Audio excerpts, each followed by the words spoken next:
Iran പ്രക്ഷോഭത്തിനു പിന്നിൽ ഇസ്രയേലാണോ അമേരിക്കയാണോ എന്ന ചോദ്യങ്ങൾ ഉയരുന്നതിനിടയിൽ പ്രതിഷേധകർക്കെതിരെ അതായത് സ്വന്തം ജനതയെ അടിച്ചമർത്താൻ വേണ്ടി ഖൊമേനി ആകട്ടെ വിദേശത്തു നിന്നും പോലും അവിടെ സൈനികരെ എത്തിക്കാനുള്ള നടപടികൾ സ്വീകരിക്കുന്നതായുള്ള റിപ്പോർട്ടുകൾ പുറത്തു വന്നിരുന്നു.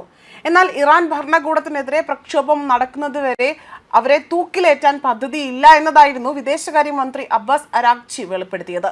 എന്നാൽ ഈ പശ്ചാത്തലത്തിൽ ചില ഭരണകൂട സേനകൾ സമീപ ദിവസങ്ങളിൽ പ്രതിഷേധകർക്കെതിരെ വെടിയുതിർക്കാൻ വിസമ്മതിച്ചതായി തന്നെ വ്യക്തമാക്കി, അല്ലെങ്കിൽ മറ്റൊരു അവകാശവാദം നടത്തിക്കൊണ്ട് സംഘടനയായ Hengaw organisation for human rights report ചെയ്തിരുന്നു.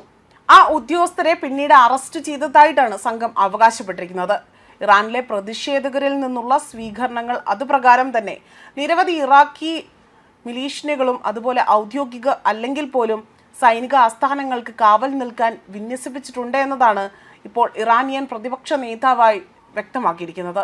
അതേസമയം ടെഹ്റാനിൽ നിന്നും പുറത്തു വരുന്ന ചില പുതിയ വീഡിയോകൾ സൂചിപ്പിക്കുന്നത് അവിടുത്തെ ആശുപത്രി മോർച്ചറിയിൽ കറുത്ത ബാഗിൽ പൊതിഞ്ഞ മൃതദേഹങ്ങൾ നിരത്തി വെച്ചിരിക്കുന്നതായി തന്നെ കാണാൻ സാധിക്കുന്നുണ്ട്.